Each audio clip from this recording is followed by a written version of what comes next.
Thierry Trévalinet, bonjour. Bonjour Stéphanie. Vous êtes directeur général d'AVL France. Absolument. AVL est spécialisé dans la fourniture de logiciels de simulation, de moyens d'essai et de prestations de R&D liées à la mobilité du futur. Tout à fait Stéphanie, oui. Est-ce que vous pouvez nous parler de votre parcours dans Oui. l'automobile? Eh bien, écoutez, je suis ingénieur de formation. J'ai commencé également dans le domaine de la recherche et développement, mais pas dans le domaine automobile, mais plus dans le domaine aéronautique. Et jusqu'en 1994 au sein de l'ONERA. Et j'ai donc rejoint le groupe AVL en 1994, donc c'est pas d'hier finalement. Et donc depuis, j'ai accédé à toutes les positions hiérarchiques de la société pour en prendre la direction générale il y a 10 ans. AVL est une société autrichienne Oui. qui est présente partout dans le monde. Est-ce que c'est une entreprise où il y a beaucoup de mixité ou est-ce que ça reste très masculin?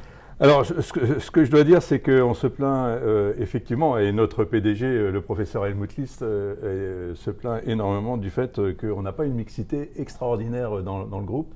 Nous sommes 11 500 employés dans le monde, que ce soit depuis le Japon jusqu'aux États-Unis, en passant par l'Europe, qui est notre évidemment place forte encore aujourd'hui, et que la mixité est aux alentours de 20%, et qu'il n'y a pas de femmes au niveau du comité de direction. Et donc ça, c'est vraiment un objectif très important de notre PDG, de pouvoir renforcer ce comité de direction par la mixité. Donc,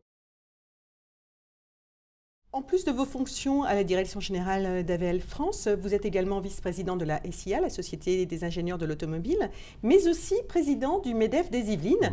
Vous avez donc une vue d'ensemble des entreprises dans l'ouest parisien. Est-ce que vous avez le sentiment que l'automobile est un peu en retard sur les autres secteurs du point de vue de la mixité? Vous avez raison Stéphanie, le fait d'avoir donc cette fonction de présidence au niveau du MEDEF dans les Yvelines me laisse penser que finalement la filière automobile est un peu en deçà des autres filières, que ce soit dans le domaine de la santé, que ce soit dans le domaine de l'aéronautique ou d'autres industries comme la téléphonie ou même le BTP, où je trouve que j'ai l'impression, ou j'ai le sentiment, j'ai été nommé il y a un an, mais que ces autres filières sont plus en avant dans le domaine de la mixité. Oui. Alors vous avez souligné effectivement que AVL souhaiterait avoir plus de femmes qui s'engagent dans la voie de la R&D.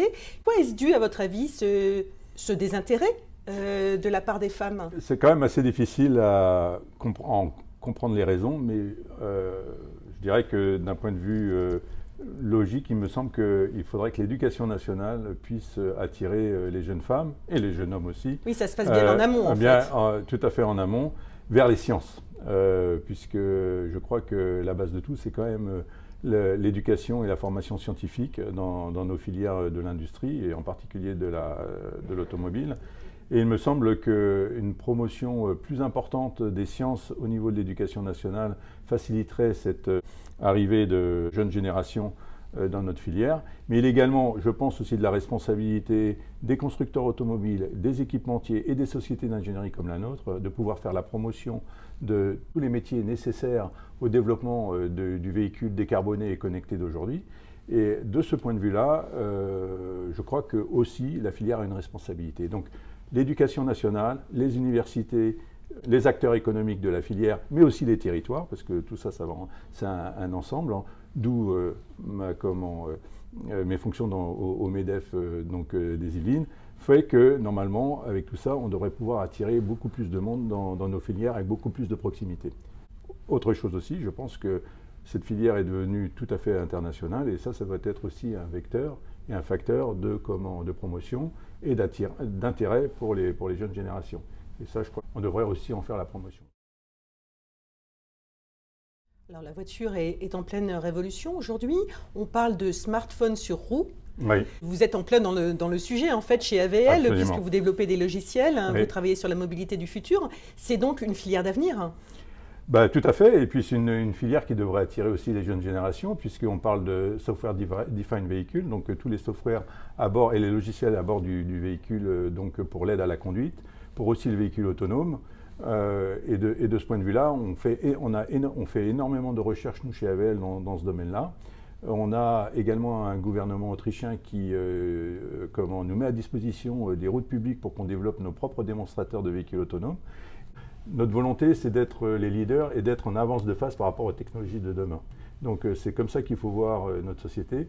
Et on investit énormément, pas loin de 12% de notre chiffre d'affaires de 2 milliards d'euros, dans le domaine de la recherche et développement, pour des technologies qui ne sont pas aujourd'hui sur le marché et qui seront sur le marché peut-être dans les 10 ou les 15 ans à venir. Thierry, si vous aviez la possibilité d'adresser un message aux jeunes femmes, que leur diriez-vous ? Qu'on a besoin d'elles. Donc ça, c'est très important. Pourquoi ? Parce que je pense qu'on a besoin de beaucoup de créativité. Et je pense que chez les jeunes femmes d'aujourd'hui, la créativité, elle est présente. On a besoin aussi d'équilibre dans le domaine des prises de décision. Et moi, j'ai le sentiment, en tous les cas, qu'il y a beaucoup plus de passion chez les jeunes femmes que chez les jeunes hommes lorsqu'elles y voient un intérêt.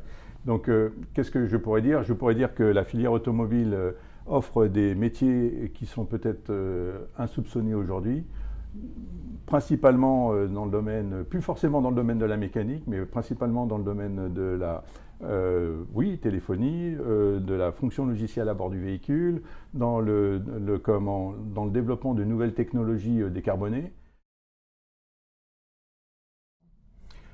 Tout simplement pour faire la promotion de notre filière chez les jeunes filles, les jeunes femmes, les femmes qui veulent participer au développement de la mobilité sur notre planète dans un environnement décarboné. Wave doit pouvoir non seulement être présent dans l'aval de la filière, mais doit renforcer ses liens dans le domaine de l'amont. Et c'est grâce à l'innovation, grâce à la recherche et au développement, et en tous les cas j'en suis convaincu, qu'on pourra avoir une filière de premium, je dirais, en Europe. Et je pense que les femmes doivent pouvoir y participer. Merci beaucoup Thierry. Merci Stéphanie, à vous.